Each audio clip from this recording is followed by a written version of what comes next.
A round of applause for our really cool people here. Yay!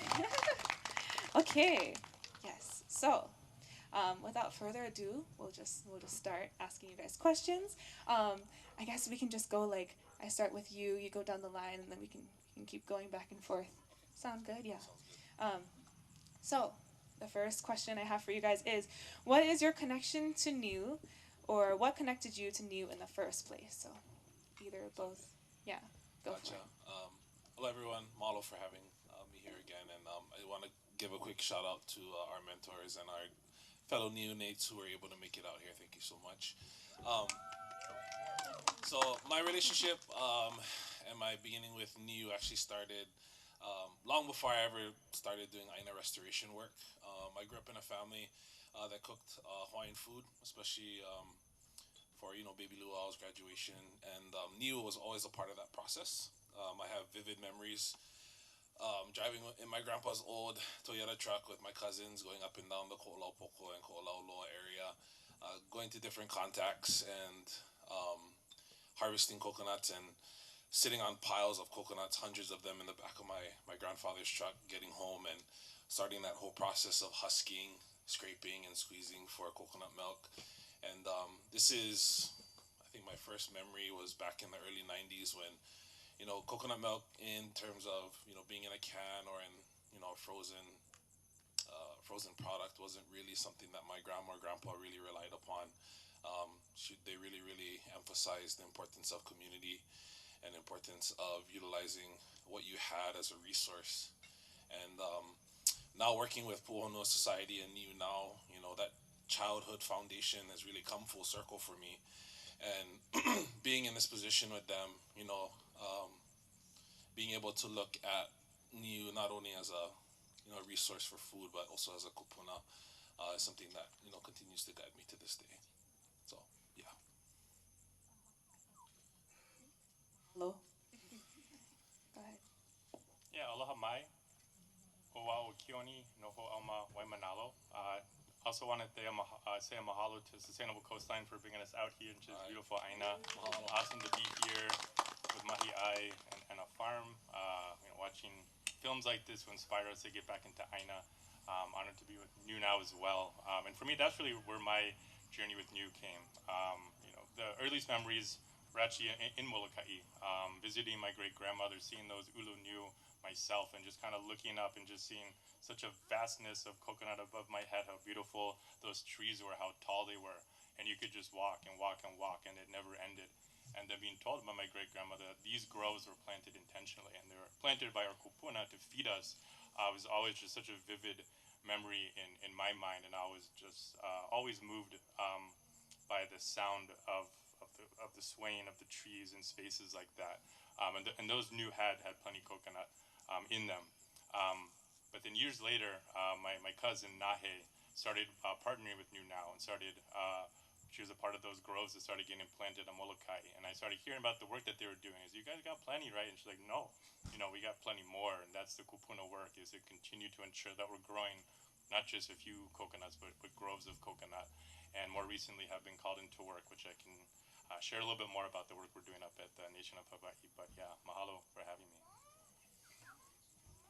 Amazing, mahalo. I got a reminder from Paul to please grab the mic when you're speaking. We don't want you to have to crane your neck. Want you to be as comfortable as possible. Beautiful. Go ahead. Hello, everyone. Mahalo again for having me.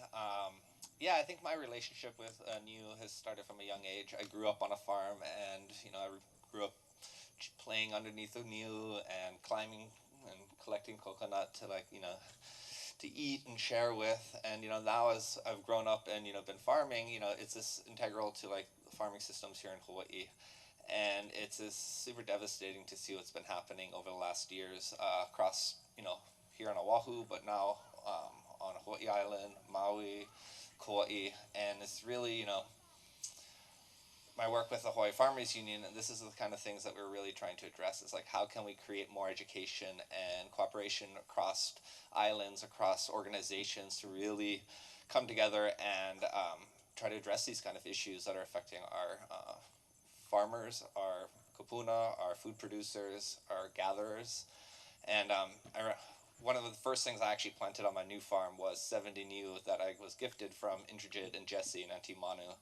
And I did had 8 varieties, 70 trees, planted them across the whole edge of my property, 40 feet apart, and I have one left 3 years later.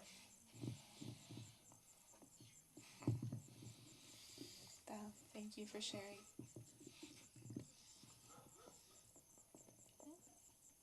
Aloha mai kako. I just want to mahalo you all for being here. It's really important and inspiring that you all came out tonight to watch this incredible film. Mahalo for everyone who helped organize this, and want to thank everyone on the panel tonight. It's an honor to be sitting up here with this incredible group of people. I am born and raised in Massachusetts, as far as you can get from Hawaii and the coconut tree. So my initial connection to coconut was through postcards and television, and very much the fantasy of Hawaii, which was very distant from my experience. And I got a degree in peace studies, and what I learned going through that experience were 2 things. One is that if you want to promote peace, share food.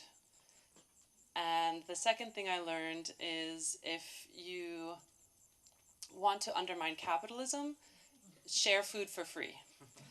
And so since that realization, I've been on a journey of finding ways to grow and share food the most efficient way possible.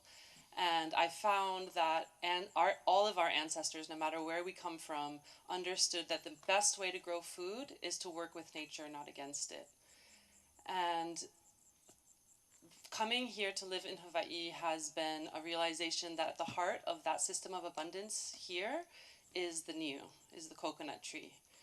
And so for me, the connection to coconut is a connection to our future, and it's a connection to peace and being able to live once again in harmony with nature all together. And so that is why I'm here tonight, and will continue to be here every day, because the coconut tree has given me so much personally, and I've seen the way that it has sustained life here for thousands of years, and I want to do everything I can to continue that so that it can sustain life for generations to come. Mahalo. Beautiful. Thank you guys for sharing your connections. I think in the film it really showed that we all have to really connect to these things like Niu, otherwise we don't have that relationship and we don't have that sense of caring and responsibility. So really nice to hear that background. Even in, I love that there's different kind of, what's it called? Yeah, like backgrounds to how you got into it in the first place. Even me, as someone born and raised in Waiʻanae, aka Kahala, privileged local kid. So I grew up with Niu as an ornamental, right? Like playing around under these beautiful palm trees. Didn't know the difference was between coconut and other palms. Didn't think of it as something to be dangerous, considered dangerous, right? To be underneath a coconut, until I worked at a restoration site, and they were like, "Why are you having students go under the coconut tree?" And I was like, "Oh, it's shade." And they're like, "There's coconuts, they can like die." And I was like, "Oh." Very disconnected. So yeah, it's just really interesting how all of us have these different origin stories of how we came to this place now. So very cool. Question 2, I'll start with you, Kima, now. Going down the line the other way. In the film, we see this tension, speaking of ornamentals, we see this tension in worldview between Niu as an ornamental liability versus a cultural food source and the tree of life. How do you feel Niu fits within the broader food sovereignty movement in this context? Small, simple question. Yeah. I'll answer it in a minute or less. Okay. The Niu teaches us that nature is abundant, and it's evidence, it's proof that hunger, like homelessness, is an invention of colonization. It's a product of capitalism. And so every time that we practice care for the Niu, we are practicing sovereignty. And it's so important that we take every opportunity that we have in all the small ways to practice that care. because every time we pule or we pray or we offer gratitude, when we honor what we're taking, we ask instead of just taking without permission. All of that is a practice of sovereignty.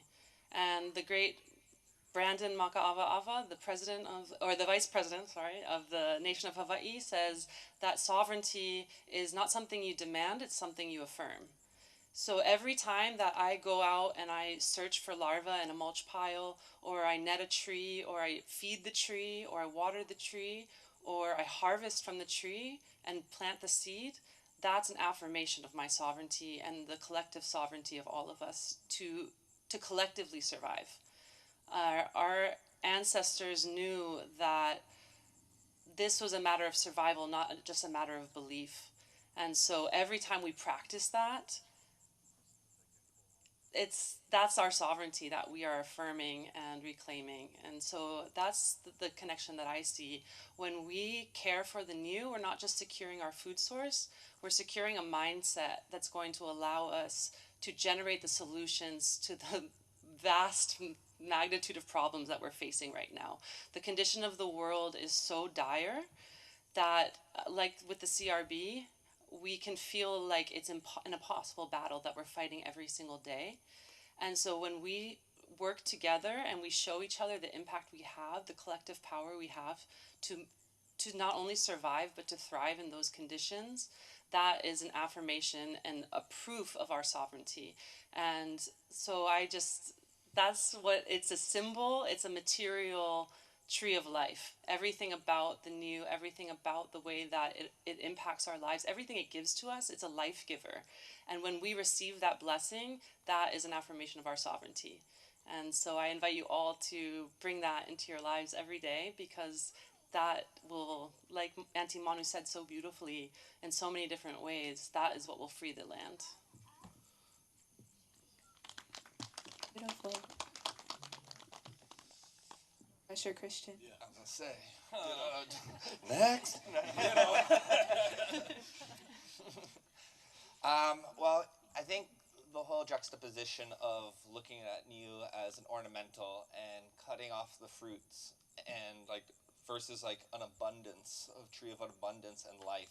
I think that just speaks to the issue, that the larger issue of agriculture in Hawaii, the larger issue of agriculture in the United States and across the whole world, is we've come to like commoditize things, and rather than like seeing like the true value of something, is like we've narrowed it down to a very simple thing. And you know how Indrajit at the very beginning, he said like the new grove in Kalailoa, like those falling apart, that would never happen in Sri Lanka. They would have gathered the wood, they would have came and perpetuated it. And today we just chop it down, we inject it with poison, we cut off the babies because it's a liability. And then, you know, same thing with like the larger food system here in Hawaii. Like our politicians, like, I'm not going to get too controversial here, but it's, because I know we're being filmed, right? But I feel like food security has become a platform, and we are really, it's a key speaking point. It's like, hey, we're gonna solve the food security here in Hawaii. We're gonna have X amount grown here locally, but then the reality is that we haven't moved things forward that much. In some cases, we've moved backwards. And so I look at like what's happening with the Niu and the coconut across Hawaii, similar to what's happening with food security here in Hawaii.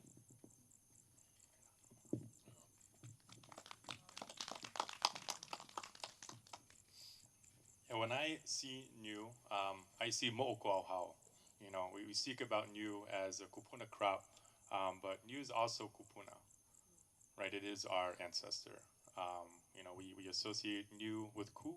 You know, we see ku as both in a kua form, but also a proud navigator that we can find in our mo'okuauhau. You know, and so in some ways we attribute these crops to specific voyagers that came and settled these islands. So when we think about Hunananiho, right, one of the first settlements in all of Hawaii, right down here by what's now known as Belos, right, there were kupuna that landed there, and they brought with them knew that they had hand-selected genetics from Kahiki, whichever one of these islands that they were voyaging from, and what they did was they put it in the ground, and not just for themselves, but for us today, right? And so those are the seedlings that we're stewarding now, those specific genetics that have been loved and cared for and brought across oceans.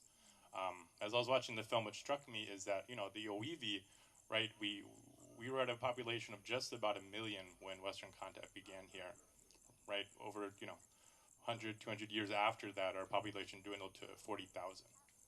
Today we're at, you know, 6 to 7, 800,000 Kanaka alive. And so we are a resilient people out here in Hawaii. And so if we can just continue to steward this kupuna in the way that our kupuna stewarded us, thinking about us multi-generationally, and not allow the seedling and the genealogy to die, we'll figure out a way, right? And it's to fight to find those kipukas. And so to be able to be here as a representative of nation of Hawaii, and a Puʻuhonua that was struggled for, right? Uncle Bumpy not only went down to Kaupo Beach, he was arrested the first time, right, in the 1980s, occupying Makapu'u Lighthouse, and that he was resilient. He continued to fight to ensure that the houseless struggle in his community, the homesteads where his people were being kicked out of their homes, wouldn't continue, right? And to fight for a kipuka, to one day be tapped by New Now and say, you know, can we begin to put seedlings here? That's the point of a Puʻuhonua. So to really open a Puʻuhonua on Niu, right, and to put these original kupuna stock back into the ground, it is a true honor.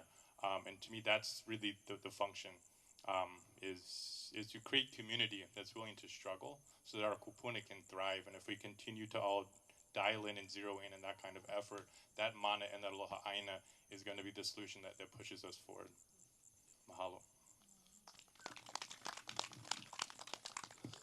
Wow, this is hard to be the last one on this question. I truly Save the kako. best for last. I know. I truly kako everything that these people have said. The tension in the film in terms of, you know, seeing Niu being seen as an ornamental liability versus, you know, a cultural food and a part of our culture, a part of our genealogy. You know, it's created that disconnect of, you know, our food systems, and disconnecting us from what our ancestors had already put in place. And, you know, seeing Niu in terms of not looking only at looking at it as a food source, looking at it as a kupuna, as a teacher. What is, you know, Indrajit is always challenging, you know, all of us, all of our neonates, you know, what is the lesson here? You know, what can we learn from this? You know, looking up at the tree, what can we learn from, you know, our setbacks? What can we learn from our successes? And it truly takes, you know, community, truly takes all of us doing our part. And, you know, looking at Niu in terms of food sovereignty, you know, we can look at taking back Niu, looking at it as a resource, as a pathway back to sovereignty, just like Kima said. You know, it's something that we affirm. It's not something that we wait for. And so I look at Niu as both, you know, a reminder, you know, a memory of these food systems that are there. It's just up to us to value them. Yep. Awesome, mahalo. Yeah. Dang, I had something I was going to say after that, but no, I was too into what you're saying. That's okay. It's okay. Okay, so last question, guys. We're going to try to keep this under a minute just so we have enough time for everyone to ask questions. But again, kind of a long-winded question. Sorry. How do you ideally envision a sustainable future for Niu? What are the next steps we should each take to get there? Sorry, 2 questions, but I'll start with you. Okay. I'll make it really, really short. So what do I foresee, I guess, Niu, the future of Niu? So, sorry. Follow directions. Sorry, Whatever is Sandra. most comfortable. I see the future of Niu, seeing more and more groves planted with intention. So, in short, grow more Niu. And what are steps that we can do, in the words of Indrajit? Short answer is eat more coconut. Make it more commonplace food in our kitchens. So yeah, eat more coconut. Normalize Niu. Yeah. Yeah, reproduction is ea, right? Continue to build more puʻuhonua o Niu. Find spaces in which we can plant our Niu, put it into the ground, and excite community around it. And I love what Kumu Kimiona Kane is about to launch here in Waimānalo, which they're talking about in the film, which is going door to door. right, and asking people for Niu, but having that conversation about why this plant is so important and what is your relationship, right? And so for all of us to continue to rediscover why this this kupuna was so important to our kupuna that puts us here. Mahalo. Sorry, a little interjection on that. I was also told by Indrajit that there is a Waimānalo project starting. They were going to write a letter.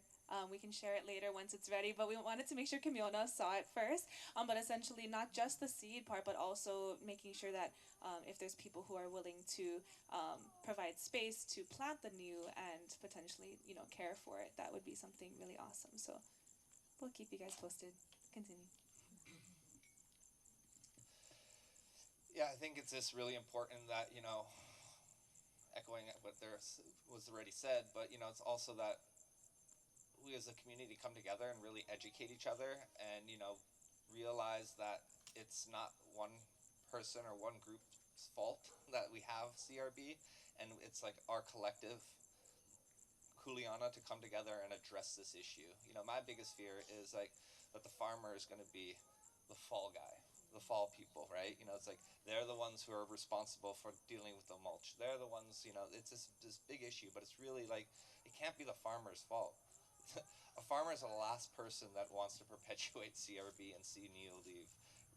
We grow food, and we want to continue to grow food, and we want to continue to grow the most sustainable food that we can for our islands, and Niu is one of that. So like, I think it's just really important that, when we have these kind of events and we bring other stakeholders to the table, that is kept top of mind, and that, there's collective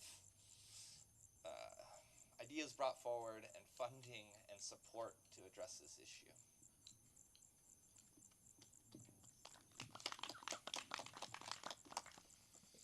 Yeah, I'm glad I'm last, so I can just say ditto.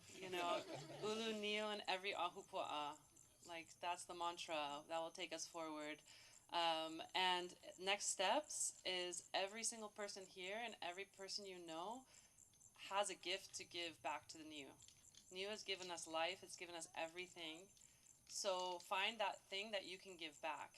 Sometimes it's just like we saw Indrajit just asking how are you to a tree. Find a tree in your neighborhood or your yard that you can start to love and start to care about, and let Niu be your kumu. Allow it that role in your life.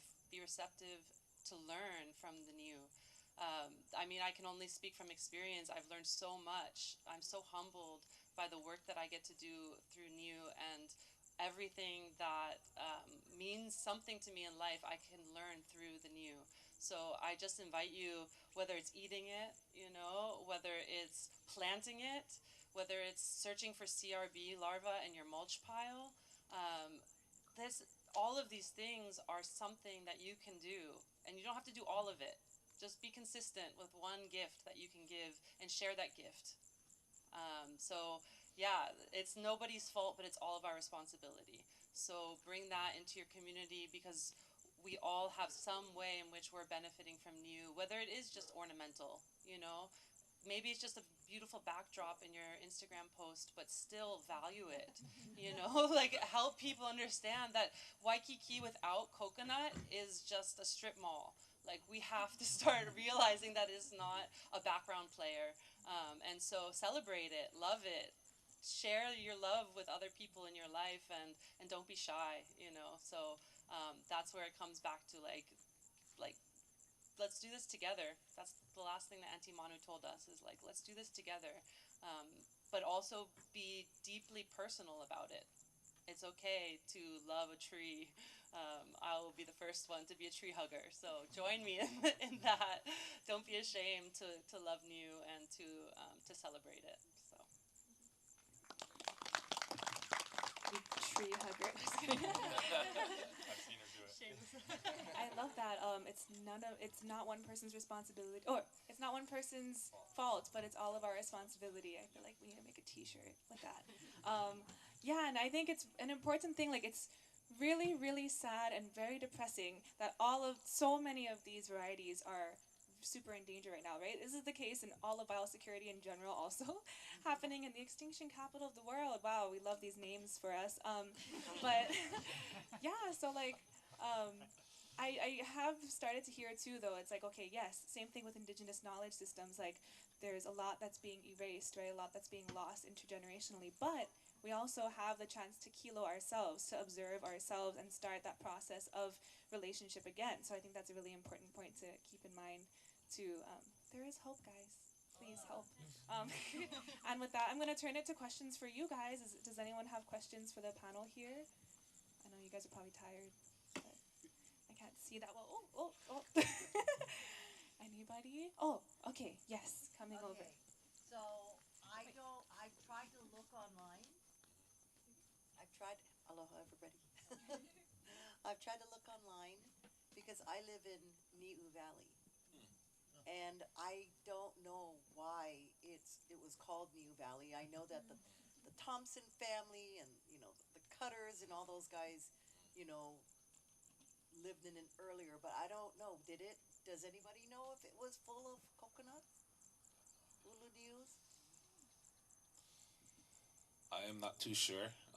I can try and follow up with maybe Chris Kramer, because he works especially in that Mauna Lua area, and maybe he might have some insight on that.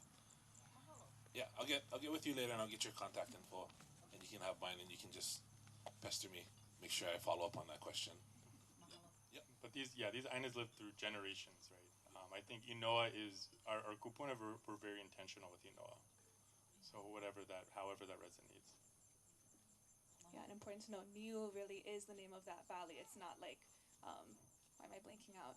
Hawaii Kai, thank you. Hawaii Kai, yes. So probably a lot of information there. Anyone else with a question?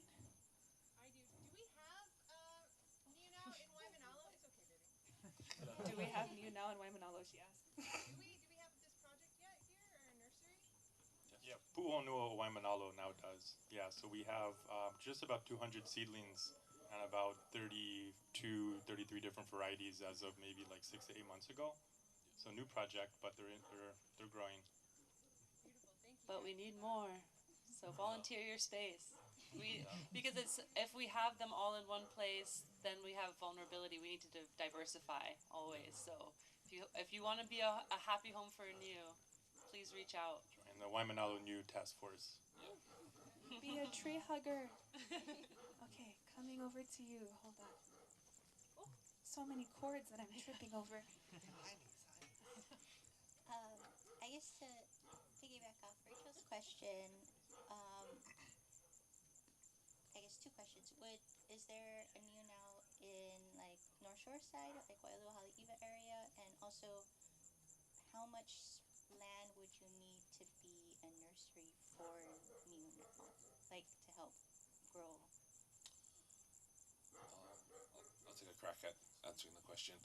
In terms of when it comes to starting a Niu nursery, the process isn't as simple as kind of just, at least our methodology and the way we go about it is not really just kind of going, shotgun, grabbing any kinds of Niu. We really want to approach it, very holistically, trying to really dig into the stories and find out about the area that we're harvesting or, getting these seeds from, trying to find, the stories behind it, what the function of the different trees, and especially trying to find these kupuna trees. In terms of, I guess, physical space, talking with Indrajit, believe it or not, to germinate a coconut seedling, it really doesn't take that much space. If I had to give you size-wise, one coconut seedling only takes about maybe a 1 foot by 1 foot space to actually propagate. I hope that answered your question. I don't think there's any organized effort on the North Shore. Indrajit and Niu now are kind of statewide. And just to add on to that the data collection is super critical and important, but it should not be an obstacle to engaging into planting and collecting seed.